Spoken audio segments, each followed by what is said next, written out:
Hello! In this video, I will show you how to navigate a few applications on your smartphone, as well as some tricks on how to utilize the technology that we carry with us every day to reinforce healthy lifestyle choices. I will be demonstrating all of this on an iPhone, but most of the smartphones have similar applications, if not the same exact ones. So to start, all iPhones come with an application called Health. It's denoted by the heart, but in case you can't find it, you can always pull the screen down and search for it. See, it's already in my used. So Health, there it is. And now let's open it. So when you first open it, it gives you a summary, and the favorites bar you can change for whatever it is that you're using the Health app for, but it does a number of cool things that I'll show you. So in the background, it tracks your steps like a pedometer would. I cleared a lot of my data to make this video, but if you've been using it in the background or just carrying your phone around, it's been tracking that, so you can see how many steps you've taken that day, that week, that month, or the year. And it'll give you like a daily average. So if you're trying to incorporate more walking into your schedule, you can use this as a litmus of what you typically do, so you can have a better idea of where you need to go.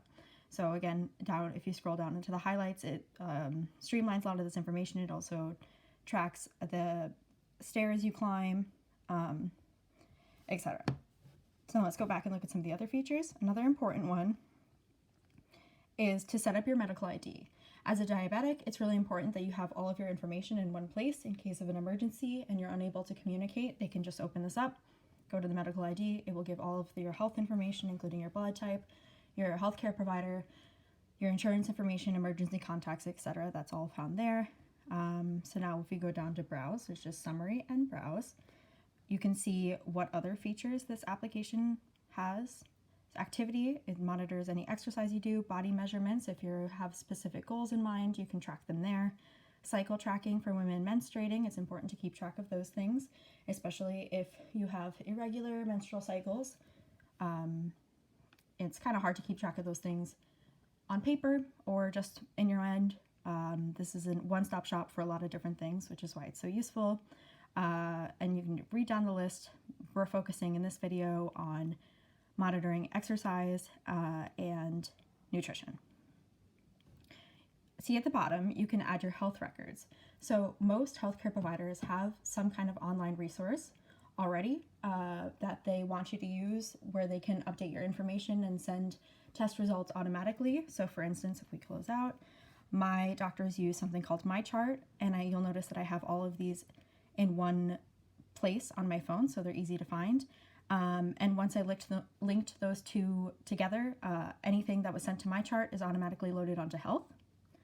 So the next application I'm going to show you is specific to diabetes. It's called OneDrop. You can find it in the App Store, which looks like that. When you open it, it starts with these same reminders to check your blood glucose, to take your medication, and to get moving. So you can tailor these reminders to whatever you need them to be.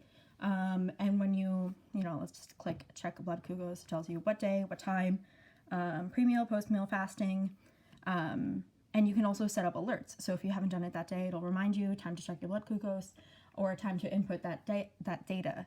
So for medication, if you're on multiple medications, it's hard to keep track of those things, especially if you're taking them at the same time or at 2 different times every day. You can set that up here. And to get moving, similar under the Health app, you can link the Health app to this app, so it will save the steps, but if you're doing any other type of exercise, you can add that in too. This app is cool, but a lot of these features are paid. But if you are looking to become more accountable on certain goals related to your diabetes or your health otherwise, you can explore the memberships. A lot of them revolve around your specific type of diabetes and your goals related to that. It also connects you to a community. Here's the community. You can see now it has news all related to diabetes. November is National Diabetes Awareness Month. Some recipes and stuff like that. And when you click on the community button, you can see other people are logging their information. And while this is not, some kind of information sharing thing, it is important with chronic conditions like diabetes to stay in contact with people who maybe struggle with the same types of things and know that you're not alone. You can also sign up to get a coach to help you through whatever specific struggles you have. And now if you go to the colorful button, it's just their menu of what the different things you do. So your A1C, your weight, blood pressure, activity, food, meds, glucose, all in one place. The next app I'm going to show you is called MyFitnessPal. Again, you can find this in the App Store right here. Oh, wait. No reason to wait for that to load. MyFitnessPal I've been using for myself for a number of years, mostly to track my nutrition and exercise. So in the beginning, it'll prompt you to put in some basic information. Again, this application will automatically link to One Health if you allow it, and can link to MyChart if you allow that. But under this app, it's less targeted to diabetics and more towards whatever personal health goals you have. If you're trying to gain weight, lose weight, or maintain weight, and what your current weight is, it'll give you calorie recommendations, and then you can add your food, your water, your exercise for the day, and it adjusts your calories remaining count for that. In their food, they have thousands and thousands of food to choose from, so you don't have to input all this data separately. That can get a little bit strenuous. And it's a really good place to keep track of micro and macronutrients that otherwise, you could think that you're eating healthy, but be a little lax on certain things. Like you might be eating too much sugar or too many carbs and not enough protein. This will help you keep track of that. And then over time, you can see what your patterns are and make the necessary changes. It also has a nice progress button where it'll show you what you've been doing over the last month, if you've been making any progress in losing weight, gaining weight, whatever your goals were.